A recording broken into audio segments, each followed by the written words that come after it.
ನಮಸ್ಕಾರ, ಅಶ್ವವೇಗ ನ್ಯೂಸ್ಗೆ ಸ್ವಾಗತ. ನಾನು ಸಚಿನ್ ಹೆಮ್ಮಕ್ಕಿ. ಮೊದಲಿಗೆ ಈ ಕ್ಷಣದ ಹೆಡ್ಲೈನ್ಸ್.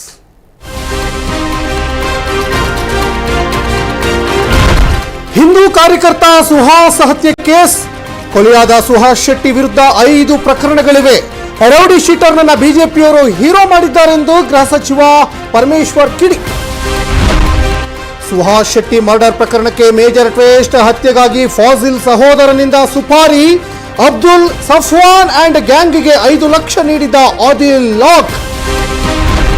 ಪಹಲ್ಗಾಮ್ನಲ್ಲಿ ಪ್ರವಾಸಿಗರ ಮೇಲಿನ ಉಗ್ರರ ದಾಳಿ ವಿಚಾರ. ಪಾಕಿಸ್ತಾನಕ್ಕೆ ಮತ್ತೆ ಪ್ರಧಾನಿ ಮೋದಿ ಖಡಕ್ ವಾರ್ನಿಂಗ್. ನಾವು ದಿಟ್ಟ ಕ್ರಮ ಕೈಗೊಳ್ಳಲಿಕ್ಕೆ ಬದ್ಧರಾಗಿದ್ದೇವೆ ಎಂದು ನಮೋ ಎಚ್ಚರಿಕೆ. ಪಾಕ್ ಮೇಲೆ ಪ್ರೇಮ ತೋರಿದ ಸ್ಟೂಡೆಂಟ್ಗೆ ಬಿಗ್ ಶಾಕ್. ರಸ್ತೆಯಲ್ಲಿ ಪಾಕ್ ಧ್ವಜ ತೆಗೆಯುತ್ತಿದ್ದ ವಿದ್ಯಾರ್ಥಿನಿಗೆ ಕಾಲೇಜಿನಿಂದ ಗೇಟ್ ಪಾಸ್. ಉತ್ತರ ಪ್ರದೇಶದ ಸಹರಾನ್ಪುರದಲ್ಲಿ ನಡೆದ ಘಟನೆ. ಉದ್ಯೋಗಾಕ್ಷಿಗಳ ಭವಿಷ್ಯದ ಜೊತೆ ಕೆಪಿಎಸ್ಸಿ ಚೆಲ್ಲಾಟ. ಪರೀಕ್ಷಾರ್ಥಿಗಳಿಗೆ ನ್ಯಾಯ ಒದಗಿಸುವಲ್ಲಿ ಸರ್ಕಾರ ವಿಫಲ. ಕಾಂಗ್ರೆಸ್ ದುರಾಡಳಿತದಲ್ಲಿ ಯಾರಿಗೂ ನೆಮ್ಮದಿ ಇಲ್ಲ ಎಂದು ಎಕ್ಸ್ನಲ್ಲಿ ಬಿವೈ ವಿಜಯೇಂದ್ರ ಆಕ್ರೋಶ. ಪ್ರಕ್ಷುಬ್ಧ ವಾತಾವರಣ. ಕರಾವಳಿ ಮಂಗಳೂರಿನಲ್ಲಿ ಹಿಂದೂ ಕಾರ್ಯಕರ್ತ ಸುಹಾಸ ಹತ್ಯೆ ಕೇಸ್ಗೆ ಸಂಬಂಧಪಟ್ಟ ಹಾಗೆ ಅಕ್ಷರಶಃ ಮಂಗಳೂರು ಈಗ ಪ್ರಕ್ಷುಬ್ಧವಾಗಿದೆ. ಒಂದು ಕಡೆ ಈಗ ಎಲ್ಲ ಕಡೆನೂ ಕೂಡ ಈಗ ಮಂಗಳೂರಿನಲ್ಲಿ ಹಿಂದೂ ಕಾರ್ಯಕರ್ತ ಸುಹಾಸ್ ಶೆಟ್ಟಿ ಹತ್ಯೆ ಕೇಸ್ಗೆ ಸಂಬಂಧಪಟ್ಟ ಹಾಗೆ ಮಂಗಳೂರಿನಲ್ಲಿ ಗೃಹ ಸಚಿವ ಡಾಕ್ಟರ್ ಜಿ ಪರಮೇಶ್ವರ್ ಈಗ ಪ್ರತಿಕ್ರಿಯೆ ಕೊಟ್ಟಿದ್ದಾರೆ. ರೌಡಿ ಶೀಟರ್ನನ್ನ ಬಿಜೆಪಿಯವರು ಇದ್ದಾರೆ. ಹತ್ಯೆಯಾದಂತಹ ಸುಹಾಸ್ ಶೆಟ್ಟಿ ವಿರುದ್ಧ 5 ಪ್ರಕರಣಗಳಿವೆ. ಹಿಂದೂ ಕಾರ್ಯಕರ್ತ ಜೊತೆಗೆ ಬಿಜೆಪಿಯಲ್ಲೂ ಕೂಡ ಸುಹಾಸ್ ಶೆಟ್ಟಿ ಗುರುತಿಸಿಕೊಂಡಿದ್ರು. ಬಿಜೆಪಿ ನಾಯಕರ ವಿರುದ್ಧ ಗೃಹ ಸಚಿವ ಡಾಕ್ಟರ್ ಜಿ ಪರಮೇಶ್ವರ್ ಒಂದು ಕಡೆ ಕಿಡಿಕಾರ್ತಾ ಇದ್ದಾರೆ. ಮಂಗಳೂರಿನಲ್ಲಿ ಹಿಂದೂ ಕಾರ್ಯಕರ್ತ ಸುಹಾಸ್ ಶೆಟ್ಟಿ ಹತ್ಯೆಯಾಗಿತ್ತು ಮೇ 1ನೇ ತಾರೀಕು. ಮೇ 1ನೇ ತಾರೀಕು ಸುಮಾರು ರಾತ್ರಿ 8:30 ಸಮೀಪದಲ್ಲಿ ಹತ್ಯೆಯಾಗಿತ್ತು. ಆ ಹತ್ಯೆ ಕೇಸ್ ಸಂಬಂಧಪಟ್ಟ ಹಾಗೆ ಈಗ ರಾಜಕೀಯ ತಿರುವು ಪಡ್ಕೊಂಡಿದ್ದೆ, ರಾಜಕೀಯ ಕೆಸರೇರಚಾಟ ಪಡ್ಕೊಂಡಿದ್ದೆ. ಈ ಸುಹಾಸ್ ಶೆಟ್ಟಿಗೆ ಹತ್ಯೆಯಾಗಿದ್ದಾರಲ್ಲ, ಇವರು ಹಿಂದೂ ಕಾರ್ಯಕರ್ತ ಜೊತೆಗೆ ಬಿಜೆಪಿ ಪಕ್ಷದಲ್ಲೂ ಕೂಡ ಗುರುತಿಸಿಕೊಂಡಿದ್ರು. ಅವ್ರ ಮೇಲೆ 5 ಪ್ರಕರಣಗಳು ದಾಖಲಾಗಿದ್ದಾವೆ. ಆತ ರೌಡಿ ಶೀಟರ್. ಆತನನ್ನ ಈಗ ಬಿಜೆಪಿಯವರು ಹೀರೋ ಮಾಡಲಿಕ್ಕೆ ಹೊರಟಿದೆ ಅಂತ ಮಂಗಳೂರಿನಲ್ಲಿ ಗೃಹ ಸಚಿವ ಡಾಕ್ಟರ್ ಜಿ ಪರಮೇಶ್ವರ್ ಈಗ ಪ್ರತಿಕ್ರಿಯೆಯನ್ನು ಕೊಟ್ಟಿದ್ದಾರೆ. Force on the lines of the anti-Naxal force. This will come into effect as early as possible, probably a week or 2, and we will empower them to act independently, of course with the coordination of the local police commissionerate and also the district police in both the districts. This will hopefully control all these communal activities in these 2 districts. We have arrested 8 people in this Suhas Shetty's case, and all those 8 people have been interrogated. Once the investigation is complete, we will know what actually the motive behind, if there is anybody who is behind this. All those details will be known only after the investigation. Force on the lines of the anti-Naxal force. ಇನ್ನು ಕರಾವಳಿ ಮಂಗಳೂರಲ್ಲಿ ಹಿಂದೂ ಕಾರ್ಯಕರ್ತ ಸುಹಾಸ್ ಶೆಟ್ಟಿ ಹತ್ಯೆ ಕೇಸ್ಗೆ ಸಂಬಂಧಪಟ್ಟ ಹಾಗೆ ಮಂಗಳೂರು ಜಿಲ್ಲಾ ಉಸ್ತುವಾರಿ ಸಚಿವ ದಿನೇಶ್ ಗುಂಡೂರಾವ್ ಕೂಡ ಪ್ರತಿಕ್ರಿಯೆಯನ್ನು ಕೊಟ್ಟಿದ್ದಾರೆ. 2 ಜಿಲ್ಲೆಗಳಲ್ಲಿ ಕೋಮು ವಿರೋಧಿ ಕಾರ್ಯಪಡೆ ರಚಿಸ್ತೇವೆ. 2 ಜಿಲ್ಲೆಗಳಲ್ಲಿ ಕೋಮು ವಿರೋಧಿ ಕಾರ್ಯಪಡೆ ರಚಿಸ್ತೀವಿ. ದಕ್ಷಿಣ ಕನ್ನಡ, ಉಡುಪಿಯಲ್ಲಿ ಆಂಟಿ ಕಮ್ಯುನಲ್ ಫೋರ್ಸ್ ರಚನೆ. ಇದೊಂದು ಪೂರ್ವ ಯೋಜಿತ ಹತ್ಯೆಯಾಗಿದೆ ಅಂತ ಮಂಗಳೂರು ಜಿಲ್ಲಾ ಉಸ್ತುವಾರಿ ಸಚಿವ ದಿನೇಶ್ ಗುಂಡೂರಾವ್ ಈಗ ಪ್ರತಿಕ್ರಿಯೆ ಕೊಟ್ಟಿದ್ದಾರೆ. ಸುಹಾಸ ಹತ್ಯೆ ದುರದೃಷ್ಟಕರ ಘಟನೆ ಅಂತ ದಿನೇಶ್ ಗುಂಡೂರಾವ್ ಹೇಳ್ತಾ ಇದ್ದಾರೆ. ಭವಿಷ್ಯದಲ್ಲಿ ಈ ರೀತಿಯ ಘಟನೆಗಳು ಮರುಕಳಿಸದಂತೆ ಈಗ ನಾವು ಆಂಟಿ ಫೋರ್ಸ್ ಟೀಮ್ ಅನ್ನ ಮಾಡ್ತೀವಿ. ದಕ್ಷಿಣ ಕನ್ನಡ ಜಿಲ್ಲಾ ಉಸ್ತುವಾರಿ ಸಚಿವ ದಿನೇಶ್ ಗುಂಡೂರಾವ್ ಅವರ ಹೇಳಿಕೆ, ಆಂಟಿ ಕಮ್ಯುನಲ್ ಟಾಸ್ಕ್ ಫೋರ್ಸ್ ಅನ್ನ ನಾವು ರಚನೆ ಮಾಡ್ತೀವಿ ಅಂತ. ಅಂದ್ರೆ ಆಂಟಿ ಕಮ್ಯುನಲ್ ಟಾಸ್ಕ್ ಫೋರ್ಸ್ ಸ್ಥಾಪನೆ ಮಾಡುವಂತಹ ಉದ್ದೇಶ ಇಷ್ಟೇ. ಪ್ರಚೋದನಕಾರಿ ಹೇಳಿಕೆ ನೀಡುವವರ ವಿರುದ್ಧ ಕಠಿಣ ಕ್ರಮ, ಜೊತೆಗೆ ಇಂತಹ ಹತ್ಯೆ ಮಾಡುವಂತಹ, ಗೂಂಡಾಗಿರಿ ಮಾಡುವಂತಹ ಕೆಲಸಕ್ಕೆ ಮುಂದಾಗುವವರ ಮೇಲೂ ಕೂಡ ಕಠಿಣ ಕ್ರಮಕ್ಕೆ ಮುಂದಾಗ್ತೀವಿ ಅನ್ನುವಂತಹ ನಿಟ್ಟಿನಲ್ಲಿ ದಿನೇಶ್ ಗುಂಡೂರಾವ್ ಒಂದು ಕಡೆ ಹೇಳಿಕೆಯನ್ನು ಕೊಟ್ಟಿದ್ದಾರೆ. Come out in details. 8 people. So the murder case has been able to nab the culprits. So the murder case, our police has been able to nab the culprits within a day, and 8 people have been arrested, those who are directly involved in the murder of Suhas Shetty. So the full story of why it was done, because it was a pre-planned killing. So all that will come out in details. 8 people have been arrested, and that has already been mentioned by our commissioner. The names of the people have been mentioned, and from where they have come also, we mentioned all those details. So everything else will come out. So it is very unfortunate that this incident took place, but I think a lot needs to be done even in the future, but to prevent this kind of communal and this kind of violence that is taking place. So the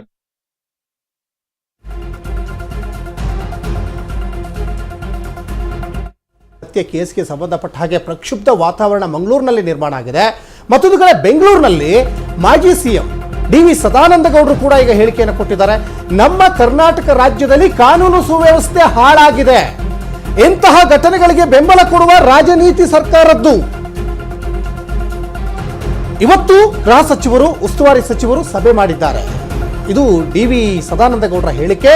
ಆದರೆ ಇಲ್ಲಿವರೆಗೂ ಕೂಡ ಅಲ್ಲಿನ ಸ್ಥಳೀಯ ಶಾಸಕರು ಸಭೆಯನ್ನೇ ಮಾಡಿಲ್ಲ, ಸ್ಥಳೀಯ ಜನಪ್ರತಿನಿಧಿಗಳು ಇದ್ರ ಬಗ್ಗೆ ತಲೆ ಕೆಡಿಸಿಕೊಂಡಿಲ್ಲ.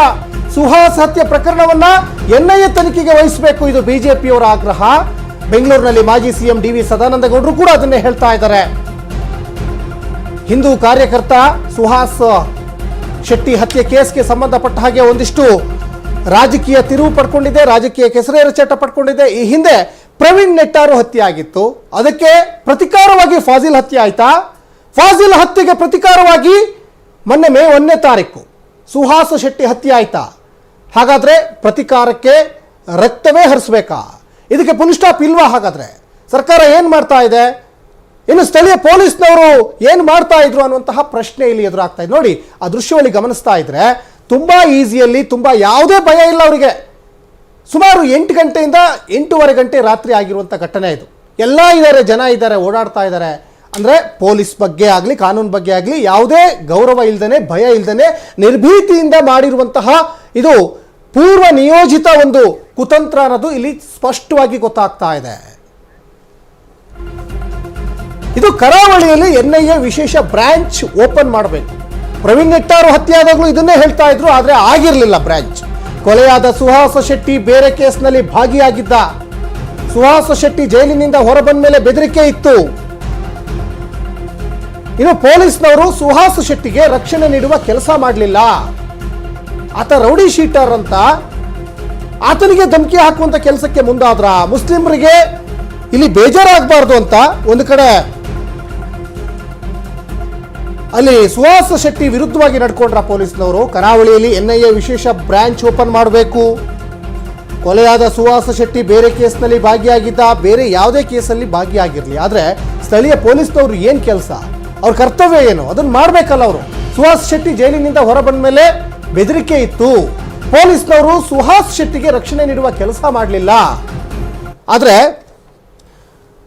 ಸಾಕಷ್ಟು ರಾಜಕಾರಣಿಗಳು, ಸ್ಪೆಷಲಿ ಬಿಜೆಪಿ ನಾಯಕರುಗಳು ಹೇಳೋ ಪ್ರಕಾರ ಇದು ಪೂರ್ವ ನಿಯೋಜಿತ ಒಂದು ಮರ್ಡರ್.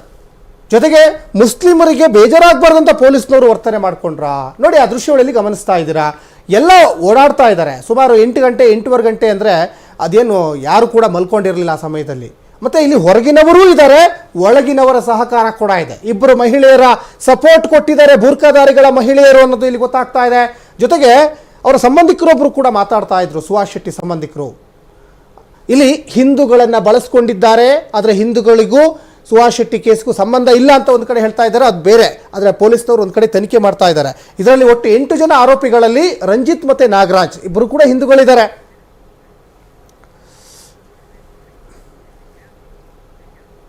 ಇನ್ನು ಹಿಂದೂ ಕಾರ್ಯಕರ್ತ ಸುಹಾಸ್ ಶೆಟ್ಟಿ ಹತ್ಯೆ ಪ್ರಕರಣಕ್ಕೆ ಟ್ವಿಸ್ಟ್ ಮೇಲೆ ಟ್ವಿಸ್ಟ್ ಸಿಗ್ತಾ ಇದೆ. ಫಾಜಿಲ್ ಹತ್ಯೆಗೆ ಪ್ರತಿಕಾರನ ಹಾಗಾದ್ರೆ ಇದು. ಈ ಹಿಂದೆ ಫಾಜಿಲ್ ಹತ್ಯೆ ಆಗಿತ್ತು. ಆ ಫಾಜಿಲ್ ಹತ್ಯೆಗೆ ಈಗ ಸುಹಾಸ್ ಶೆಟ್ಟಿ ಹತ್ಯೆ ಆಯ್ತಾ? ಫಾಜಿಲ್ ಹತ್ಯೆಗೆ ಪ್ರತಿಕಾರ ಸಂಬಂಧ ಸುಹಾಸ್ ಶೆಟ್ಟಿ ಕೊಲೆ ಆಯ್ತಾ? ಹಾಗಾದ್ರೆ ಫಾಜಿಲ್ ತಮ್ಮ ಆದಿಲ್ ಕೂಡ ಸುಹಾಸ್ ಕೊಲೆ ಆರೋಪಿ. ಫಾಜಿಲ್ ಕೊಲೆ ಕೇಸ್ನಲ್ಲಿ ಸುಹಾಸ್ ಶೆಟ್ಟಿ ಆರೋಪಿಯಾಗಿದ್ದ. ಸುಹಾಸ್ ಕೊಲೆ ಕೇಸ್ನಲ್ಲಿ ಫಾಜಿಲ್ ಸಹೋದರ ಕೂಡ ಭಾಗಿಯಾಗಿದ್ದ. ಫಾಜಿಲ್ ಸಹೋದರ ಯಾರು? ಆದಿಲ್. ಫಾಜಿಲ್ ಸಹೋದರ ಆದಿಲ್ ಮೆಹರೂಫ್ ಅನ್ನ ಈಗಾಗಲೇ ಪೊಲೀಸ್ನವರು ಬಂಧಿಸಿದ್ದಾರೆ. ಅಬ್ದುಲ್ ಸಫ್ವಾನ್ ಗ್ಯಾಂಗ್ಗೆ ಆದಿಲ್ ಈಗ ಸಪೋರ್ಟ್ ಮಾಡಿದ್ದಾನೆ ಅನ್ನೋದು ಕೂಡ ಗೊತ್ತಾಗ್ತಾ ಇದೆ. ಇದರಲ್ಲಿ ಅಬ್ದುಲ್ ಸಫ್ವಾನ್ ಈತನೇ ಪ್ರಮುಖ ಆರೋಪಿ. ಈ ಸುಹಾಸ್ ಶೆಟ್ಟಿ ಕೇಸ್ಗೆ ಸಂಬಂಧಪಟ್ಟಾಗೆ ಒಟ್ಟು 8 ಜನ ಈಗೇನು ಪೊಲೀಸ್ನವರು ಅರೆಸ್ಟ್ ಮಾಡಿದ್ದಾರೆ. ಅದಕ್ಕೆ ಸಂಬಂಧಪಟ್ಟ ಹಾಗೆ ಮಂಗಳೂರು ಪೊಲೀಸ್ ಕಮಿಷನರ್ ಕೂಡ ಈಗಾಗಲೇ ಒಂದಿಷ್ಟು ಹೇಳಿಕೆಗಳನ್ನು ಕೂಡ ಕೊಟ್ಟಿದ್ದಾರೆ. ಅದರಲ್ಲಿ ಬಹಳ ಮುಖ್ಯವಾಗಿ ಸುಹಾಸ್ ಶೆಟ್ಟಿ ಕೇಸ್ಗೆ ಸಂಬಂಧಪಟ್ಟ ಹಾಗೆ ಪ್ರಮುಖ ಆರೋಪಿನೇ ಅಬ್ದುಲ್ ಸಫ್ವಾನ್. ಎಲ್ಲ 30 ರಿಂದ 35 ವರ್ಷ ಆಸುಪಾಸಿನವರು, 30 ರಿಂದ 35 ವರ್ಷದ ಆಸುಪಾಸಿನವರು ಮಾಡಿರುವಂತಹ ದುಷ್ಕೃತ್ಯ ಇದು. ಸುಹಾಸ್ ಶೆಟ್ಟಿ ಹತ್ಯೆ ಪ್ರಕರಣದ ಪ್ರಮುಖ ಆರೋಪಿ ಸಫ್ವಾನ್. 2023ರಲ್ಲಿ ಅಬ್ದುಲ್ ಸಫ್ವಾನ್ ಮೇಲೆ ಮಾರಣಾಂತಿಕ ಹಲ್ಲೆ ಆಗಿತ್ತು. ಸಫ್ವಾನ್ಗೆ ಸುಹಾಸ್ ಶೆಟ್ಟಿ ಕೊಲೆ ಮಾಡ್ತಾನೆ ಎಂಬ ಆತಂಕವೂ ಇತ್ತು. ಸಫ್ವಾನ್ಗೆ ಹಲ್ಲೆ ಮಾಡಿದ್ಯಾರು? ಸುಹಾಸ್ ಶೆಟ್ಟಿ ಅತ್ಯಾಪ್ತ ಪ್ರಶಾಂತ್. ಹೀಗಾಗಿ ಸುಹಾಸ್ ಶೆಟ್ಟಿಯನ್ನ ಕೊಲೆ ಮಾಡಲು ಈಗ ತೀರ್ಮಾನಿಸಿದ್ರು ಅನ್ನೋದು ಗೊತ್ತಾಗ್ತಾ ಇದೆ. ಫಾಜಿಲ್ ತಮ್ಮನನ್ನ ಸಂಪರ್ಕಿಸಿ ಕೊಲೆ ಮಾಡಲಿಕ್ಕೆ ತೀರ್ಮಾನಿಸಿದ್ರು. ಸುಹಾಸ್ ಕೊಲೆ ಮಾಡಲಿಕ್ಕೆ ಸಫ್ವಾನ್ ತಂಡಕ್ಕೆ ಆದಿಲ್ 5 ಲಕ್ಷ ಡಿಮ್ಯಾಂಡ್ ಮಾಡಿದ್ದ. 5 ಲಕ್ಷ. ನಿಯಾಜ್ ಸ್ನೇಹಿತರಾದ ನಾಗರಾಜ್ ಹಾಗೂ ರಂಜಿತ್ನನ್ನು ಕೂಡ ಸಂಪರ್ಕ ಮಾಡ್ತಾರೆ. ಈ ಇಬ್ಬರು ಸಫ್ವಾನ್ ಮನೆಯಲ್ಲಿ 2 ದಿನಗಳ ಕಾಲ ವಾಸವಿದ್ರು. ಯಾರು? ಈ ಹಿಂದೂ ಆರೋಪಿಗಳೇನಿದ್ದಾರಲ್ಲ, ನಾಗರಾಜ್ ಮತ್ತೆ ರಂಜಿತ್, ಮೇ 1ನೇ ತಾರೀಕು ಸುಹಾಸ್ ಚಲನವಲನ ಗಮನಿಸಿ ಅವ್ರ ಮೇಲೆ ಅಟ್ಯಾಕ್ ಮಾಡಿದ್ದಾರೆ. ಮಂಗಳೂರು ಪೊಲೀಸ್ ಆಯುಕ್ತ ಅನುಪಮ್ ಅಗರ್ವಾಲ್ ಒಂದಿಷ್ಟು ಹೇಳಿಕೆಗಳನ್ನು ಕೊಟ್ಟಿದ್ದಾರೆ. ಸುಹಾಸ್ ಶೆಟ್ಟಿ ಹತ್ಯೆ ಪ್ರಕರಣದ ಪ್ರಮುಖ ಆರೋಪಿ ಈಗ ಅಬ್ದುಲ್ ಸಫ್ವಾನ್ ಅನ್ನೋದು ಕೂಡ ಗೊತ್ತಾಗ್ತಾ ಇದೆ. ಟೋಟಲಿ ಇದೊಂಥರ ವ್ಯೂಹ ರಚನೆ ಮಾಡಿದ್ದಾರೆ. ಅಂದ್ರೆ ಇಲ್ಲಿ ಈ 8 ಜನ ಆರೋಪಿಗಳಿಗೂ ಒಬ್ರಿಗೊಬ್ರು ಗೊತ್ತಿಲ್ಲ. ಇದರಲ್ಲಿ ಬಹಳ ಮುಖ್ಯವಾಗಿ ಅಬ್ದುಲ್ ಸಫ್ವಾನ್ ಯಾರೋ, ನಿಯಾಜ್ ಯಾರೋ, ಮೊಹಮ್ಮದ್ ಮುಜಾಮಿರ್ ಯಾರೋ, ಇವರು ಒಬ್ರಿಗೊಬ್ರು ಮೊದಲೇ ಗೊತ್ತಿಲ್ಲ. ಆದರೆ ಒಂದು ಈ ದುಷ್ಕೃತ್ಯ ಎಸಗಲಿಕ್ಕೆ ಒಂದಾಗಿದ್ದಾರೆ ಎಲ್ಲರೂ ಅನ್ನೋದು ಇಲ್ಲಿ ಸ್ಪಷ್ಟವಾಗಿ ಗೊತ್ತಾಗ್ತಾ ಇದೆ. ಆರೋಪಿ ಅಬ್ದುಲ್ ಸಫ್ವಾನ್ ಕೇಸಲ್ಲಿ 8 ಜನ ಆರೋಪಿಗಳಿಗೆ ನಾವು ಅರೆಸ್ಟ್ ಮಾಡಿದ್ದೀವಿ. ಮೊದಲೇ ಆರೋಪಿ ಅಬ್ದುಲ್ ಸಫ್ವಾನ್ ಈ ಕೇಸ್ದು ಮೊದಲೇ ಆರೋಪಿ ಅಬ್ದುಲ್ ಸಫ್ವಾನ್ ಅವರು ಬಜ್ಪೆ ಶಾಂತಿಗುಡ್ಡೆ ಅವರು. 2ನೇ ಆರೋಪಿ ನಿಯಾಜ್ ಕೂಡ ಶಾಂತಿಗುಡ್ಡೆ ಬಜ್ಪೆ ವಿಲೇಜ್. ಮೊಹಮ್ಮದ್ ಮುಜಾಮಿಲ್ ಅವರು ಕೂಡ ಶಾಂತಿಗುಡ್ಡೆ ಬಜ್ಪೆ. ಕಲಂದರ್ ಶಾಫಿ ಅವರು ಕರ್ವಾರು ವಿಲೇಜ್. ಆಮೇಲೆ ಆದಿಲ್ ನೆಹರು ಇವರು ಕೂಡ ಬಾಲಾ ವಿಲೇಜ್ ಮಂಗಳೂರಿಂದ. ನಾಗರಾಜ್ ಇವರು ಕಲಸಾ ತಾಲೂಕ್ ಚಿಕ್ಕಮಗಳೂರು. ಮೊಹಮ್ಮದ್ ರಿಜ್ವಾ ಇವರು ತೂಪೂರ್ ವಿಲೇಜ್ ಮಂಗಳೂರು. ಆಮೇಲೆ ರಂಜಿತ್ ಇವರು ಕೂಡ ಕಲಸಾ ತಾಲೂಕ್ ಮಂಗಳೂರು. 8 ಜನಕ್ಕೆ ನಾವು ಅರೆಸ್ಟ್ ಮಾಡಿದ್ದೀವಿ. ರಂಜಿತ್ ಕಲಸಾ ಚಿಕ್ಕಮಗಳೂರು. ನಿಯಾಜ್, ಮೊಹಮ್ಮದ್ ಮುಜಾಮಿಲ್, ಕಲಂದರ್ ಶಾಫಿ, ಆದಿಲ್ ನೆಹರು, ನಾಗರಾಜ್, ಮೊಹಮ್ಮದ್ ರಿಜ್ವಾ, ರಂಜಿತ್. ಎಸ್, ಈ ಬಗ್ಗೆ ಹೆಚ್ಚಿನ ಡೀಟೇಲ್ಸ್ ಅನ್ನ ನಮ್ಮ ಪ್ರತಿನಿಧಿ ಅಭಿಷೇಕ್ ನ್ಯೂಸ್ ಡೆಸ್ಕ್ನಿಂದ ಈಗ ಹೆಚ್ಚಿನ ಡೀಟೇಲ್ಸ್ ಅನ್ನ ಕೊಡ್ತಾರೆ. ಅಭಿಷೇಕ್, ಮಂಗಳೂರಿನಲ್ಲಿ ಮತ್ತೊಮ್ಮೆ ಪ್ರಕ್ಷುಬ್ಧ ವಾತಾವರಣ ನಿರ್ಮಾಣ ಆಗಿದೆ. ಈ ಹಿಂದೆ ಪ್ರವೀಣ್ ನೆಟ್ಟಾರು ಹತ್ಯೆ ಆಗಿತ್ತು, ಅದಕ್ಕೆ ಪ್ರತಿಕಾರವಾಗಿ ಫಾಜಿಲ್ ಹತ್ಯೆ ಆಯ್ತಾ? ಫಾಜಿಲ್ ಹತ್ಯೆಗೆ ಪ್ರತಿಕಾರವಾಗಿ ಈಗ ಸುಹಾಸ್ ಶೆಟ್ಟಿ ಹತ್ಯೆ ಆಯ್ತಾ ಅನ್ನುವಂತಹ ವಿಚಾರಗಳು ಈಗ ಸಾಕಷ್ಟು ಚರ್ಚೆ ಆಗ್ತಾ ಇದೆ. ಅಭಿಷೇಕ್, ಏನೆಲ್ಲ ಹೆಚ್ಚಿನ ಡೀಟೇಲ್ಸ್ ಸಿಗ್ತಾ ಇತ್ತು ತಮಗೆ? ಸಚಿನ್, ಮೇ 1ನೇ ತಾರೀಕು ದಕ್ಷಿಣ ಕನ್ನಡ ಜಿಲ್ಲೆಯ ಮಂಗಳೂರು ನಗರ, ಅದರಲ್ಲೂ ಕೂಡ ಬಜಪೆ ಎಂಬಲ್ಲಿ ಹಿಂದೂ ಕಾರ್ಯಕರ್ತ ಸುಹಾಸ್ ಶೆಟ್ಟಿ ಅವರದು ಹತ್ಯೆ ಮಾಡ್ತಾರೆ. ಅದರಲ್ಲೂ ಕೂಡ 8 ರಿಂದ 9 ಮಂದಿ ಒಂದು ತಂಡ ಹತ್ಯೆ ಮಾಡ್ತಾರೆ. ಅದರಲ್ಲೂ ಕೂಡ ಬರ್ಬರವಾಗಿ ಮಾರಕಾಸ್ತ್ರದಿಂದ 11 ಬಾರಿ ಆತನನ್ನ ಹಿಡಿದು ಸಾರ್ವಜನಿಕ ಪ್ರದೇಶದಲ್ಲೇ ಹಿಡಿದು ಪರಾರಿ ಆಗ್ತಾರೆ. ಆ ಪರಾರಿಯಾಗಿ 30 ಗಂಟೆ ಒಳಗೆ ಅಲ್ಲಿನ ಪೊಲೀಸರು, ಸ್ಥಳೀಯ ಪೊಲೀಸರು ಮತ್ತು ಪೊಲೀಸ್ ಕಮಿಷನರ್ ಅವರ ಒಂದು ಸಹಾಯದಿಂದ ಒಂದು 9 ಮಂದಿಯಲ್ಲಿ 8 ಮಂದಿಯನ್ನ ಬಂಧಿತ ಅಂದ್ರೆ ಆರೋಪಿಗಳನ್ನ ಪತ್ತೆ ಹಚ್ಚುವಲ್ಲಿ ಯಶಸ್ವಿ ಆಗ್ತಾರೆ. ಆ ಪತ್ತೆ ಹಚ್ಚುವಲ್ಲಿ ಒಂದಷ್ಟು ನಿಖರವಾದಂತಹ ಒಂದು ಕಾರಣಗಳು ಪೊಲೀಸರಿಗೆ ಅನುಮಾನ ವ್ಯಕ್ತಪಡಿಸ್ತವೆ. ಪ್ರಮುಖವಾಗಿ 8 ಮಂದಿ ಆರೋಪಿಗಳಲ್ಲಿ 2 ಯುವಕರು ಹಿಂದೂಗಳಾಗಿರ್ತಾರೆ. ಈ ಘಟನೆಗೆ ಸಂಬಂಧಪಟ್ಟಂತೆ ಒಂದಷ್ಟು ಮಾಹಿತಿಗಳು ಆಗಾಗ್ಗೆ ಹೋರಾಡ್ತಿತ್ತು. ಅಂದ್ರೆ ಈ ಒಂದು ಹತ್ಯೆ ಪ್ರತೀಕಾರದ ಹತ್ಯೆ ಆಗಿತ್ತು. ಪ್ರವೀಣ್ ನೆಟ್ಟಾರು ಪ್ರಕರಣದಲ್ಲಿ ಪ್ರಮುಖ ಆರೋಪಿಗಳಾಗಿತ್ತಂತ ಈ ಒಂದು ಆರೋಪ, ಈ ಒಂದು ಕೇಸ್ಗೂ ಆ ಒಂದು ಕೇಸ್ಗೂ ಲಿಂಕ್ ಇದೆ ಅಂತ ಹೇಳಲಾಗ್ತಿತ್ತು. ಆದ್ರೆ ಕೇಸ್ ಸಾಗಿತಾ ಹೋಗ್ತಂತೆ ಒಂದಷ್ಟು ಕುತೂಹಲಕಾರಿ ಅಂಶಗಳು ಬೆಳಕಿಗೆ ಬರ್ತಿದೆ. ಪ್ರಮುಖವಾಗಿ ಏನು ಅಬ್ದುಲ್ ಸಫ್ವಾನ್ ಈತ ಈ ಒಂದು ಹತ್ಯೆಯ ಮಾಸ್ಟರ್ ಮೈಂಡ್ ಆಗಿರ್ತಾನೆ. ಈತನೇ ಎಲ್ಲ ಒಂದು ರಣತಂತ್ರಗಳನ್ನ ಅಂದಿರ್ತಾನೆ. ಈತನ ಜೊತೆಗೆ ನಿಯಾಜ್, ಮೊಹಮ್ಮದ್ ಮುಜಾಮಿಲ್, ಕಲಂದರ್ ಶಾಫಿ, ಆದಿಲ್ ನೆಹರು, ನಾಗರಾಜ್, ಮೊಹಮ್ಮದ್ ರಿಜ್ವಾನ್ ಹಾಗೂ ರಂಜಿತ್ ಎಂಬುವರು 8 ಜನ ಈ ಒಂದು ಹತ್ಯೆಯಲ್ಲಿ ಭಾಗಿಯಾಗಿರ್ತಾರೆ. ಪ್ರಮುಖವಾಗಿ ಫಾಜಿಲ್ ಹತ್ಯೆ ಅಂದ್ರೆ 2023 ಏನು ಫಾಜಿಲ್ ಹತ್ಯೆ ಆಗುತ್ತೆ, ಆ ಒಂದು ಹತ್ಯೆಗೆ ಸಂಬಂಧಪಟ್ಟಂತೆ ಆತನ ತಮ್ಮ ಆದಿಲ್ ಈಗ ಒಂದಷ್ಟು ರಣತಂತ್ರನ ಓಡ್ತಾನೆ. ಅಂದ್ರೆ ನಿಯಾಜ್ 2023 ಒಂದು ದಾಳಿಗೆ ಪ್ರತಿ ದಾಳಿ ನಡೆಸುವಂತ ನಿಟ್ಟಿನಲ್ಲಿ ನಿಯಾಜ್ ಅವ್ರನ್ನ ಸಂಪರ್ಕ ಮಾಡ್ತಾನೆ. ನಿಯಾಜ್ಗೆ 5 ಲಕ್ಷವನ್ನ ಕೊಟ್ಟು ಸುಪಾರಿ ಕೊಡ್ತಾನೆ. ಆ ಸುಪಾರಿಗೆ ಒಪ್ಪಿಕೊಂಡಂತ ನಿಯಾಜ್ ಪ್ರಮುಖವಾಗಿ ಇಬ್ಬರು ಹಿಂದೂ ಯುವಕರನ್ನ ಕರೆ ತರ್ತಾನೆ. ಅದ್ರಲ್ಲೂ ಕೂಡ ನಾಗರಾಜ್ ಮತ್ತು ರಂಜಿತ್ ಅವ್ರನ್ನ ಕರ್ಕೊಂಡ್ಬಂದು ಕ್ಲೀನ್ ಆಗಿ ಅವರ ಒಂದು ಮನೆಯಲ್ಲಿ ಇರ್ತಾನೆ. ಅಂದ್ರೆ ಸಫ್ವಾನ್ ಅವರ ಮನೆಯಲ್ಲಿ 2 ದಿನಗಳ ಕಾಲ ವಾಸ ಇರ್ತಾನೆ. ಆಗ ಏನು ಸುಹಾಸ್ ಶೆಟ್ಟಿ ಅವ್ರದ್ದು ಏನು ಚಲನವಲನ ಗಮನಿಸಿ ಪ್ರಮುಖವಾಗಿ ಮೇ 1ನೇ ತಾರೀಕು ಸುಹಾಸ್ ಅಭಿಷೇಕ, ಇಲ್ಲಿ ಮತ್ತೊಂದು ಪ್ರಶ್ನೆ ಕಾಡ್ತಾ ಇರೋದು ಏನು ಅಂದ್ರೆ, ಮೊನ್ನೆ ಜಮ್ಮು ಕಾಶ್ಮೀರದ ಪೆಹಲ್ಗಾಮ್ನಲ್ಲಿ 26 ಜನ ಹಿಂದೂಗಳ ಹತ್ಯೆ ಆಯ್ತು, ಸ್ಥಳೀಯರ ಒಂದು ಸಪೋರ್ಟ್ ಇತ್ತು. ಅದೇ ರೀತಿಯಲ್ಲಿ ಮೇ 1ನೇ ತಾರೀಕು ಮಂಗಳೂರಿನಲ್ಲಿ ಸುಹಾಸ್ ಶೆಟ್ಟಿ ಹತ್ಯೆ ಆಯ್ತಲ್ಲ, ಈ ಹತ್ಯೆಗೆ ಸಂಬಂಧಪಟ್ಟಾಗೆ ಇಬ್ಬರು ಬುರ್ಕಾದಾರಿಗಳ ಸಪೋರ್ಟ್ ಇದೆ ಅನ್ನೋದು ಗೊತ್ತಾಗ್ತಾ ಇದೆ. ಯಾರು ಆ ಬುರ್ಕಾದಾರಿಗಳು? ಈ ಕೊಲೆ ಸಚಿನ್, ಪ್ರಮುಖವಾಗಿ ಏನು ಮೇ 1ನೇ ತಾರೀಕು 8 ಗಂಟೆಗೆ ಸುಹಾಸ್ ಶೆಟ್ಟಿ ಅವರು ಹತ್ಯೆ ಆಗ್ತಾರೆ. ಹತ್ಯೆ ಮಾಡಿದ ತಕ್ಷಣ 8 ಮಂದಿ ಕೂಡ ಪರಾರಿ ಆಗ್ತಾರೆ. ಆದ್ರೆ ಪರಾರಿಯಾದ ಹಂತಕರು ಆ ಒಂದು ಹತ್ಯೆ ಮಾಡಿದಂತ ಸಂದರ್ಭದಲ್ಲಿ ಇಬ್ಬರು ಬುರ್ಕಾದಾರಿ ಮಹಿಳೆಯರು ಆ ಒಂದು ಸ್ಥಳದಲ್ಲಿ ಬೀಡು ಬಿಟ್ಟಿರ್ತಾರೆ.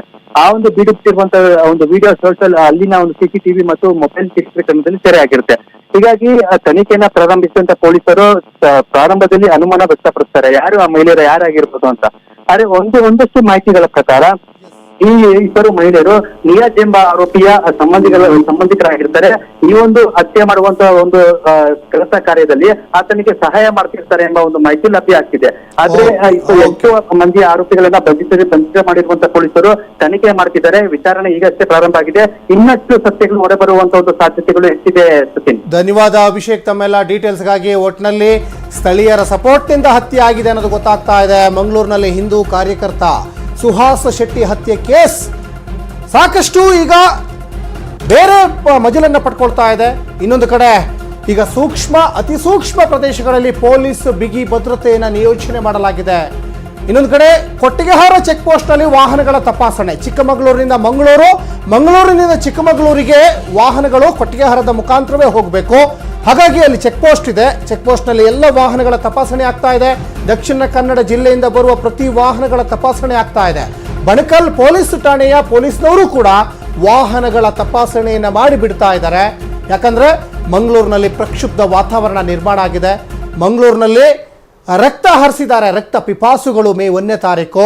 ಹಾಗಾಗಿ ಮತ್ತೆ ಇನ್ನಷ್ಟು ಪರಿಸ್ಥಿತಿ ಉಲ್ಬಣ ಆಗಬಾರ್ದು ಅನ್ನೋ ನಿಟ್ಟಿನಲ್ಲಿ ಕೊಟ್ಟಿಗೆಹಾರದ ಚೆಕ್ ಪೋಸ್ಟ್ನಲ್ಲಿ ಇವತ್ತು ಎಲ್ಲ ವಾಹನಗಳನ್ನು ಇವತ್ತು ಚೆಕ್ ಮಾಡಿ ಬಿಡ್ತಾ ಇದ್ದಾರೆ. ಜೊತೆಗೆ ನೋಡಿ, ಸ್ಪೆಷಲಿ CC ಕ್ಯಾಮ್ರಾವನ್ನು ಕೂಡ ಅಲ್ಲಿ ಅಳವಡಿಸಿದ್ದಾರೆ ಅನ್ನೋದು ಗೊತ್ತಾಗ್ತಾ ಇದೆ. ಮತ್ತಷ್ಟು ಸುದ್ದಿ ನೋಡ್ತಾ ಹೋಗೋಣ ಸಣ್ಣ ಬ್ರೇಕ್ ಆದಮೇಲೆ.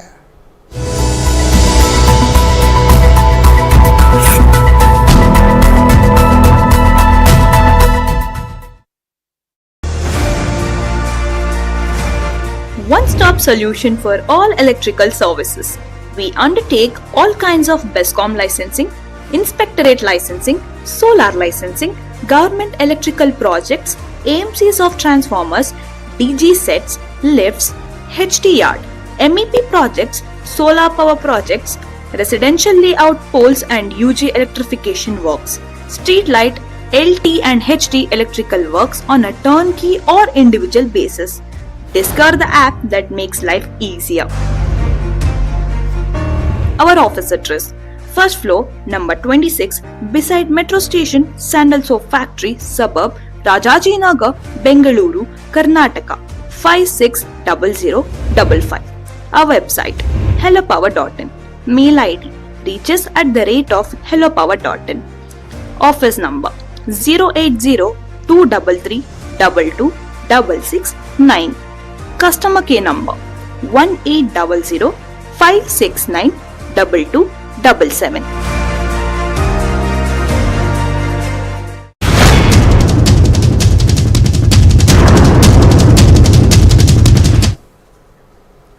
ಪಹಲ್ಗಾಮ್ ಪ್ರತಿಕಾರ. ಜಮ್ಮು ಕಾಶ್ಮೀರದ ಪ್ರವಾಸಕ್ಕೆ ಹೋದಂಥ ಸಂದರ್ಭದಲ್ಲಿ ಪಹಲ್ಗಾಮ್ನಲ್ಲಿ ಉಗ್ರರ ಅಟ್ಟಹಾಸಕ್ಕೆ 26 ಹಿಂದೂಗಳು ಅಲ್ಲಿ ಜೀವ ಬಿಟ್ಟಿದ್ರು. ಅದಕ್ಕೆ ಈಗ ಭಾರತ ಪಾಕಿಸ್ತಾನದ ವಿರುದ್ಧ ಸಾಕಷ್ಟು ಕ್ರಮಕ್ಕೆ ಮುಂದಾಗಿದೆ. ಪ್ರವಾಸಿಗರ ಮೇಲಿನ ಉಗ್ರರ ದಾಳಿಗೆ ಸಂಬಂಧಪಟ್ಟ ಹಾಗೆ ಪಾಕಿಸ್ತಾನಕ್ಕೆ ಭಾರತ ಮತ್ತೆ ಖಡಕ್ ಎಚ್ಚರಿಕೆಯನ್ನು ಕೊಡ್ತಾನೆ ಇದೆ. ಪ್ರಧಾನಿ ನರೇಂದ್ರ ಮೋದಿ ಅವರು ಖಡಕ್ ಸೂಚನೆಗಳನ್ನು ಕೊಡ್ತಾ ಇದ್ದಾರೆ. ಭಯೋತ್ಪಾದನೆಗೆ, ಮಾನವೀಯತೆಗೆ ದೊಡ್ಡ ಬೆದರಿಕೆ ಒಡ್ಡಿದೆ. ಪಹಲ್ಗಾಮ್ನಲ್ಲಿ ಮೃತಪಟ್ಟವರಿಗಾಗಿ ಸಂತಾಪವನ್ನು ಸೂಚಿಸಿದ್ದಾರೆ. ಅಂಗೋಲಾ ಅಧ್ಯಕ್ಷ ಲೌರೆಂಕೋ ಅವರು ಸಂತಾಪವನ್ನ ಸೂಚಿಸಿದ್ದಾರೆ ಅನ್ನೋದು ಇಲ್ಲಿ ಗೊತ್ತಾಗ್ತಾ ಇದೆ. ಅಂಗೋಲಾ ಅಧ್ಯಕ್ಷ ಲೌರೆಂಕೋಗೆ ಈಗ ಧನ್ಯವಾದವನ್ನು ತಿಳಿಸ್ತೇನೆ ಅಂತ ಮೋದಿ ಹೇಳ್ತಾ ಇದ್ದಾರೆ. ಪಹಲ್ಗಾಮ್ನಲ್ಲಿ ಪ್ರವಾಸಿಗರ ಮೇಲಿನ ಉಗ್ರರ ದಾಳಿ ಆದ ನಂತರ ಬಹುತೇಕ ರಾಷ್ಟ್ರದ ಅಧ್ಯಕ್ಷರುಗಳು, ಬೇರೆ ಬೇರೆ ರಾಷ್ಟ್ರದ ಪ್ರಧಾನಿಗಳು ಸಂತಾಪವನ್ನು ಸೂಚಿಸಿದ್ದಾರೆ. ಅದೇ ರೀತಿಯಲ್ಲಿ ಈಗ ಭಯೋತ್ಪಾದನೆಗೆ, ಮಾನವೀಯತೆಗೆ ದೊಡ್ಡ ಬೆದರಿಕೆ ಒಡ್ಡಿದೆ. ಪಹಲ್ಗಾಮ್ನಲ್ಲಿ ಮೃತಪಟ್ಟವರಿಗಾಗಿ ನಾನು ಸಂತಾಪವನ್ನು ಸೂಚಿಸ್ತೀನಿ. ಇದು ಅಂಗೋಲಾ ಅಧ್ಯಕ್ಷ ಲೌರೆಂಕೋ ಈಗ ಸಂತಾಪವನ್ನು ಸೂಚಿಸಿದ್ದಾರೆ ಅನ್ನೋದು ಇಲ್ಲಿ ಗೊತ್ತಾಗ್ತಾ ಇದೆ. ಯಾಕಂದರೆ ಮಾನವೀಯ ದೃಷ್ಟಿ ಇರುವಂಥವರು, ರಾಷ್ಟ್ರ ಒಳ್ಳೆ ದಿಟ್ಟಿನಲ್ಲಿ ಸಾಗಬೇಕು ಅಂತ ಬಯಸುವಂಥವ್ರು ಯಾರೂ ಭಯೋತ್ಪಾದನೆಗೆ ಸಪೋರ್ಟ್ ಕೊಡಲ್ಲ. ಆದರೆ ಭಿಕ್ಷೆ ಬೇಡಬೇಕು ಅಂತ ಯಾರು ಹಪಾಹಪಿಸ್ತಾರೆ ಅಂಥವ್ರು ಮಾತ್ರ ಭಯೋತ್ಪಾದನೆಗೆ ಸಪೋರ್ಟ್ ಕೊಡ್ತಾರೆ. ಅದು ಪಾಕಿಸ್ತಾನದವರು ಮಾತ್ರ. ಇನ್ನು ಭಯೋತ್ಪಾದನೆಗೆ ಬೆಂಬಲ ನೀಡುವವರ ವಿರುದ್ಧವೂ ನಾವು ಕಠಿಣ ಕ್ರಮವನ್ನು ತೆಗೆದುಕೊಳ್ತೀವಿ, ನಾವು ದಿಟ್ಟ ಕ್ರಮವನ್ನು ಕೈಗೊಳ್ಳಲಿಕ್ಕೆ ಬದ್ಧರಾಗಿದ್ದೀವಿ ಅಂತ ಪ್ರಧಾನಿ ನರೇಂದ್ರ ಮೋದಿ ಅವರು ಹೇಳಿಕೆಯನ್ನು ಕೊಟ್ಟಿದ್ದಾರೆ. ಗಡಿಯಾಚೆಗಿನ ಭಯೋತ್ಪಾದನೆ ವಿರುದ್ಧದ ಹೋರಾಟಕ್ಕೆ ಬೆಂಬಲ ಇದೆ. ಭಾರತಕ್ಕೆ ಬೆಂಬಲ ನೀಡಿದ ಅಂಗೋಲಾಗೆ ಧನ್ಯವಾದವನ್ನು ತಿಳಿಸ್ತೀನಿ ಅಂತ ಹೇಳ್ತಾ ಇದ್ದಾರೆ ಪ್ರಧಾನಿ ನರೇಂದ್ರ ಮೋದಿ ಅವರು. ನವದೆಹಲಿಯಲ್ಲಿ ಪ್ರಧಾನಮಂತ್ರಿ ನರೇಂದ್ರ ಮೋದಿ ಅವರು ಹೇಳಿಕೆ. ಇವತ್ತು ಫ್ರಾನ್ಸ್ ಇರ್ಬೋದು, ಅಮೆರಿಕ, ರಷ್ಯಾ, ಇಸ್ರೇಲ್, ಸಾಕಷ್ಟು ರಾಷ್ಟ್ರದವರು ಇವತ್ತು ಭಾರತದ ಬೆಂಬಲಕ್ಕೆ ನಿಂತಿದ್ದಾರೆ. ಭಯೋತ್ಪಾದನೆಯ ವಿರುದ್ಧ ಇವತ್ತು ಸೆಟೆದು ನಿಂತಿದ್ದಾರೆ. ಹಾಗಾಗಿ ಇವತ್ತು ಸಾಕಷ್ಟು ಜನ ಇವತ್ತು ಭಾರತದ ಪರವಾಗಿದ್ದಾರೆ ಅಂತ ಪ್ರಧಾನಿ ನರೇಂದ್ರ ಮೋದಿ ಅವರು ಹೇಳ್ತಾ ಇದ್ದಾರೆ. Committed to take firm and decisive action against terrorists and those who support them. We thank Angola for their support in our fight against cross-border terrorism. Committed. ಇನ್ನು ಪಾಕಿಸ್ತಾನಕ್ಕೆ ಭಾರತದಿಂದ ಮತ್ತೊಂದು ಮಾಸ್ಟರ್ ಸ್ಟ್ರೋಕ್ ಅನ್ನೇ ಕೊಟ್ಟಿದೆ. ಪಾಕಿಸ್ತಾನ ಹಡಗುಗಳಿಗೆ, ಭಾರತದ ಬಂದರುಗಳಿಗೆ ಈಗ ನಿರ್ಬಂಧವನ್ನ ಹೇರಿದೆ ಅನ್ನೋದು ಗೊತ್ತಾಗ್ತಾ ಇದೆ. ಭಾರತದ ಬಂದರುಗಳಿಗೆ ಪ್ರವೇಶಿಸದಂತೆ ಸಂಪೂರ್ಣ ನಿಷೇಧವನ್ನ ಭಾರತ ಹೇರಿದೆ. ಪಾಕ್ನಿಂದ ಬರುವ ಹಡಗು ಮತ್ತು ಬೋಟ್ಗಳಿಗೆ ಭಾರತದ ಬಂದರಿನಲ್ಲಿ ನಿರ್ಬಂಧ ವಿಧಿಸಲಾಗಿದೆ. ಇದು ನಿಜಕ್ಕೂ ಪಾಕಿಸ್ತಾನಕ್ಕೆ ಒಂದು ದೊಡ್ಡ ಹೊಡೆತ. ಭಾರತದಿಂದ ಮತ್ತೊಂದು ಮಾಸ್ಟರ್ ಸ್ಟ್ರೋಕ್ ಪಾಕಿಸ್ತಾನಕ್ಕೆ. ಪಾಕಿಸ್ತಾನ ಹಡಗುಗಳಿಗೆ, ಭಾರತದ ಬಂದರುಗಳಿಗೆ ನಿರ್ಬಂಧ. ವಾಘಾ, ಅಟ್ಟಾರಿ ಗಡಿ ಬಂದಾದ ನಂತರ ಈಗ ಬಂದರ್ನಲ್ಲೂ ಕೂಡ ಈಗ ನಿರ್ಬಂಧವನ್ನು ಹೇರಿದೆ ಅನ್ನೋದು ಕೂಡ ಗೊತ್ತಾಗ್ತಾ ಇದೆ. ಒಂದು ಕಡೆ ಹೆಲಿಕಾಪ್ಟರ್, ಯುದ್ಧ ನೌಕೆ, ಸಬ್ಮರೀನ್ ಎಲ್ಲವನ್ನೂ ಕೂಡ ಗಮನಿಸ್ತಾ ಇದ್ದೀರಾ. ಇನ್ನೊಂದು ಕಡೆ ನಾವು ಜಲಮಾರ್ಗದಲ್ಲೂ ಕೂಡ ಸಾಕಷ್ಟು ಅವರಿಗೆ ಮಾಸ್ಟರ್ ಸ್ಟ್ರೋಕ್ ಕೊಡಲಿಕ್ಕೆ ಮುಂದಾಗಿದ್ದೀವಿ ಅಂತ ಮೋದಿ ಅವರು ಹೇಳ್ತಾ ಇದ್ದಾರೆ. ಪಾಕಿಸ್ತಾನಕ್ಕೆ ಯುರೋಪಿಯನ್ ದೇಶಗಳು ಕೂಡ ಈಗ ಶಾಕ್ ಕೊಟ್ಟಿದ್ದಾವೆ. ಯುರೋಪಿಯನ್ ದೇಶಗಳು ಪಾಕ್ ವಾಯು ಪ್ರದೇಶದಲ್ಲಿ ವಿಮಾನ ಹಾರಾಟಕ್ಕೆ ಈಗ ಹಿಂದೇಟನ್ನು ಹಾಕ್ತಾ ಇದ್ದಾವೆ. ಭಾರತ ಮತ್ತು ಪಾಕ್ ನಡುವೆ ಉದ್ವಿಗ್ನ ಪರಿಸ್ಥಿತಿ ಹಿನ್ನೆಲೆಯಲ್ಲಿ ಯುರೋಪ್ ರಾಷ್ಟ್ರಗಳು ಕೂಡ ಇವತ್ತು ಪಾಕಿಸ್ತಾನಕ್ಕೆ ಹಿಡಿಶಾಪ ಹಾಕ್ತಾ ಇದ್ದಾವೆ. ಯುರೋಪಿಯನ್ ಒಕ್ಕೂಟ ದೇಶಗಳ ಸಂಸ್ಥೆಯಿಂದ ಈಗ ಹಿಂದೇಟನ್ನು ಹಾಕಿದ್ದಾವೆ. ಈಗಾಗಲೇ ವಾಯು ಪ್ರದೇಶವನ್ನು ಭಾರತ ಮತ್ತು ಪಾಕ್ ಮುಚ್ಚಿರುವಂತಹ ಹಿನ್ನೆಲೆಯಲ್ಲಿ ಈಗ ಯುರೋಪ್ ಕಂಟ್ರಿಯೂ ಕೂಡ ಪಾಕ್ ವಾಯು ಪ್ರದೇಶ ಬಳಕೆ ಮಾಡದಿರಲು ನಿರ್ಧಾರ ಮಾಡಿದ್ದಾವೆ. ಏರ್ ಫ್ರಾನ್ಸ್ ಹಾಗೂ ಬ್ರಿಟಿಷ್ ಏರ್ವೇಸ್, ಸ್ವಿಸ್ ವಿಮಾನಗಳು ಪಾಕ್ ವಾಯು ಪ್ರದೇಶದಲ್ಲಿ ವಿಮಾನ ಹಾರಾಟಕ್ಕೆ ಈಗ ಹಿಂದೇಟನ್ನು ಹಾಕಿದವೆ ಅನ್ನೋದು ಕೂಡ ಗೊತ್ತಾಗ್ತಾ ಇದೆ. ಯಾಕಂದರೆ ಭಯೋತ್ಪಾದನೆಯ ವಿರುದ್ಧವಾಗಿ ಇವತ್ತು ಯುರೋಪ್ ರಾಷ್ಟ್ರಗಳು ಕೂಡ ಈಗ ಸೆಟೆತು ನಿಂತಿದ್ದಾವೆ ಅನ್ನಲಿಕ್ಕೆ ಇದು ಒಂದು ಬೆಸ್ಟ್ ಎಕ್ಸಾಂಪಲ್. ಇದು ಇನ್ನು ಪಾಕ್ ಮೇಲೆ ಪ್ರೇಮ ತೋರಿದ ಸ್ಟೂಡೆಂಟ್ಗೆ ಬಿಗ್ ಶಾಕ್ ಎದುರಾಗಿದೆ. ಪಾಕಿಸ್ತಾನದ ಮೇಲೆ ಒಂದು ಅವಿನಾಭಾವ ಸಂಬಂಧ ಕೆಲವರಿಗೆ. ಖಾಸಗಿ ಕಾಲೇಜಿನಿಂದ ವಿದ್ಯಾರ್ಥಿನಿಗೆ ಈಗ ಗೇಟ್ ಪಾಸ್. ಭಯೋತ್ಪಾದಕರ ದಾಳಿಯನ್ನು ಖಂಡಿಸಿ ಭಾರತೀಯರಿಂದ ಒಂದು ಕಡೆ ಆಕ್ರೋಶವನ್ನು ವ್ಯಕ್ತಪಡಿಸ್ತಾ ಇದ್ರೆ, ರಸ್ತೆಗಳ ಮೇಲೆ ಪಾಕ್ ಧ್ವಜ ಅಂಟಿಸಿ ಕಿಡಿಕಾರಿದ್ದ ಭಾರತೀಯರು. ಆದರೆ ಸಹರಾನ್ಪುರದ ರಸ್ತೆಯಲ್ಲಿ ಧ್ವಜ ಅಂಟಿಸಿದ್ದ ಭಾರತೀಯರು ಒಂದು ಕಡೆ ಪಾಕಿಸ್ತಾನಕ್ಕೆ ಮಾಸ್ಟರ್ ಸ್ಟ್ರೋಕ್ ಕೊಡುವ ನಿಟ್ಟಿನಲ್ಲಿ ಉತ್ತರ ಪ್ರದೇಶದ ಸಹರಾನ್ಪುರದಲ್ಲಿ ನಡೆದಿರುವಂತಹ ಘಟನೆ. ಪಾಕಿಸ್ತಾನ ಧ್ವಜ ತೆಗಿಲಿಕ್ಕೆ ಆ ವಿದ್ಯಾರ್ಥಿನಿ ಯತ್ನ ಮಾಡಿದ್ರು, ಅವರಿಗೆ ಈಗ ಶಾಕ್ ಎದುರಾಗಿದೆ. ಯಾಕಂದರೆ ನಮ್ಮ ದೇಶದಲ್ಲೇ ಇದ್ಕೊಂಡು ನಮ್ಮ ದೇಶದ ಅನ್ನ ನೀರು ಕುಡಿದು ಇವತ್ತು ಪಾಕಿಸ್ತಾನಕ್ಕೆ ಜಿಂದಾಬಾದ್, ಪಾಕಿಸ್ತಾನಕ್ಕೆ ಜೈ ಅಂತ ಹೇಳ್ತಾ ಇದ್ದಾರಲ್ಲ, ಅಂಥವರೂ ಕೂಡ ದೇಶ ದ್ರೋಹಿಗಳೇ. ಇವತ್ತೇನು ಪಾಕ್ ಪ್ರಜೆಗಳು ಅಂತ ಕಳಿಸಿದ್ರಲ್ಲ, ಮೊನ್ನೆಯಿಂದ ಕಳಿಸ್ತಾ ಇದ್ದಾರಲ್ಲ, ಪಾಕಿಸ್ತಾನಕ್ಕೆ ಜಿಂದಾಬಾದ್ ಅನ್ನೋರು ಇವತ್ತು ಆ ವಿದ್ಯಾರ್ಥಿನಿ ಏನೀಗ ಧ್ವಜ ತೆಗಿತಾ ಇದ್ದಾರಲ್ಲ, ಪಾಕಿಸ್ತಾನ ಧ್ವಜ, ಇಂಥವ್ರನ್ನು ಹೋಲ್ಸೇಲಲ್ಲಿ ಕಳಿಸ್ಬಿಡ್ಬೇಕು ಪಾಕಿಸ್ತಾನಕ್ಕೆ, ನೀವು ಅಲ್ಲೇ ಇದ್ಬಿಡಿ ಅಂತ. ಪಾಕಿಸ್ತಾನದ ಮೇಲೆ ಪ್ರೇಮ ಇದ್ಮೇಲೆ ಭಾರತದಲ್ಲಿ ಇರಬಾರ್ದವ್ರು. ಪಹಲ್ಗಾಮ್ ಪ್ರತಿಕಾರದ ಭೀತಿಯಲ್ಲಿ ಅಕ್ಷರಶಃ ಪಾಕ್ ಗಡಗಡ ಅಂತ ನಲುಗ್ತಾ ಇದೆ. ಅಬ್ದಾಲಿ ಬ್ಯಾಲಿಸ್ಟಿಕ್ ಕ್ಷಿಪಣಿಯನ್ನ ಪಾಕಿಸ್ತಾನ ಈಗ ಪರೀಕ್ಷೆ ಮಾಡಿದೆ ಅನ್ನೋದು ಗೊತ್ತಾಗ್ತಾ ಇದೆ. 450 ಕಿಲೋಮೀಟರ್ ಸಾಮರ್ಥ್ಯದ ಅಬ್ದಾಲಿ ಬ್ಯಾಲಿಸ್ಟಿಕ್ ಮಿಸೈಲ್ ಅದು ಪಾಕಿಸ್ತಾನದ ಸೋನ್ಮಿಯಾನಿ ವ್ಯಾಪ್ತಿಯಲ್ಲಿ ಈಗ ಪರೀಕ್ಷೆಯನ್ನು ಮಾಡಿದೆ ಅನ್ನೋದು ಗೊತ್ತಾಗ್ತಾ ಇದೆ. ಪಾಕಿಸ್ತಾನ ಸೇನಾಧಿಕಾರಿಗಳ ಉಪಸ್ಥಿತಿಯಲ್ಲೇ ಟೆಸ್ಟ್ ಮಾಡ್ತಾ ಇದ್ದಾರೆ. ಕ್ಷಿಪಣಿಗಳು ಟೆಸ್ಟ್ ಆಗ್ತಾ ಇದ್ದಾವೆ. ಭಾರತದ ಸೇನಾ ಶಕ್ತಿ ಕಂಡು ಈಗ ಪಾಕಿಸ್ತಾನ ಕಂಗಾಲಾಗಿ ಹೋಗಿದೆ, ಅಕ್ಷರಶಃ ನಲುಗಿ ಹೋಗಿದೆ. ಒಂದು ಕಡೆ ಮಿಲಿಟರಿ ಪವರ್ ಪಾಕಿಸ್ತಾನಕ್ಕಿಂತ ಭಾರತ ಸದೃಢವಾಗಿದೆ ಅನ್ನೋದು ಈಗ ಭಾರತ ಅದು ಏನು ಇವತ್ತು ದಿಟ್ಟ ನಿರ್ಧಾರವನ್ನು ತೆಗೆದುಕೊಂಡಿದೆ ಅನ್ನೋದು ಕೂಡ ಈಗ ಪಾಕಿಸ್ತಾನಕ್ಕೆ ಗೊತ್ತಾಗಿದೆ ಅನ್ನೋದು ಕೂಡ ಗೊತ್ತಾಗ್ತಾ ಇದೆ. ಒಂದು ಕಡೆ ಅವರ ದೇಶದಲ್ಲೇ ಕೂತ್ಕೊಂಡು ಮೈಯೆಲ್ಲ ಪರಚ್ಕೊಳ್ತಾ ಇದ್ದಾರೆ, ಕ್ಷಿಪಣಿಗಳನ್ನು ಪರೀಕ್ಷೆ ಮಾಡ್ತಾ ಇದ್ದಾರೆ, LOCಯಲ್ಲಿ ಗುಂಡಿನ ದಾಳಿಯನ್ನು ಮಾಡ್ತಾ ಇದ್ದಾರೆ. ನೇರವಾಗಿ ಭಾರತದ ಸೈನಿಕರ ವಿರುದ್ಧ ಹೋರಾಟಕ್ಕೆ ಅವ್ರಿಗೆ ಬರೋಕ್ಕಾಗ್ತಾ ಇಲ್ಲ, ತಾಕತ್ತಿಲ್ಲ, ಆ ಶೌರ್ಯ ಇಲ್ಲ ಅವರಿಗೆ, ಆ ಶಕ್ತಿ ಇಲ್ಲ ಅವರಿಗೆ. ಹಾಗಾಗಿ ಉಗ್ರರನ್ನು ಬಿಟ್ಟು ಹಿಂಬಾಗಿಲಿನಿಂದ ಫೈಟ್ ಮಾಡಲಿಕ್ಕೆ ಬರ್ತಾರೆ ಹೇಡಿಗಳು, ರಣಹೇಡಿಗಳವರು. ಹಾಗಾಗಿ ಈ ಭಾರತದ ಸೇನಾ ಶಕ್ತಿಯನ್ನು ಕಂಡು ನಿಜಕ್ಕೂ ಈ ರಣಹೇಡಿ ಪಾಕಿಸ್ತಾನದವರು ಕಂಗಾಲಾಗಿ ಹೋಗಿದ್ದಾರೆ ಅನ್ನೋದು ಕೂಡ ಗೊತ್ತಾಗ್ತಾ ಇದೆ. ಕ್ಷಿಪಣಿಗಳನ್ನು ಅಲ್ಲೇ ಪರೀಕ್ಷೆ ಮಾಡೋದು. ನಿಮ್ಮ ಸಾಮರ್ಥ್ಯ ಕೇವಲ 450 ಕಿಲೋಮೀಟರ್ 500 ಕಿಲೋಮೀಟರ್ ಒಳಗೆ. ನಾವು ಭಾರತದ ಗಡಿ ಒಳಗಡೆಯಿಂದನೇ ಕ್ಷಿಪಣಿ ಬಿಟ್ಟರೆ ನಿಮ್ಮ ದೇಶವೇ ಉಡಿಸಾಗಿ ಹೋಗುತ್ತೆ. ನಿಮ್ಮಲ್ಲಿಯ ಸಾಮರ್ಥ್ಯಕ್ಕಿಂತನೂ ನಮ್ಮಲ್ಲಿ ಶಸ್ತ್ರಾಸ್ತ್ರಗಳು ದೊಡ್ಡ ಮಟ್ಟದಲ್ಲಿದ್ದಾವೆ ಅನ್ನೋದು ಕೂಡ ಗೊತ್ತಾಗ್ತಾ ಇದೆ.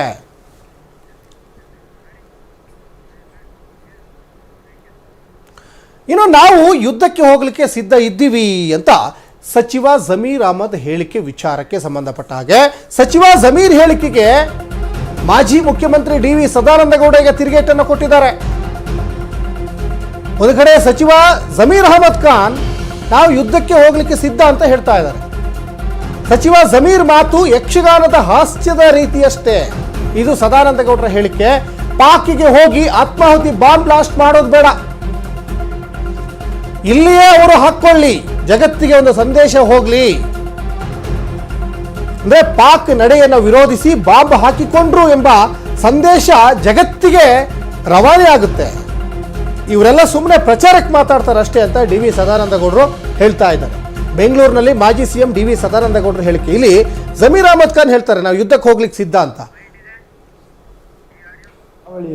ಸರ್, ತುಂಬಾ ನಮ್ಮ ಕರಾವಳಿಯಲ್ಲಿ ಯಕ್ಷಗಾನದಲ್ಲಿ ಯಕ್ಷಗಾನ ಶುರುವಾಗಲಿಕ್ಕೆ ಮೊದಲು ಒಬ್ಬ ಹಾಸ್ಯಗಾರ ಬರ್ತಾನೆ, ಆಹೋ ದಕ್ಕಿತ್ತು ದಕ್ಕಿತ್ತು ಅಂತ ಹೇಳಿ.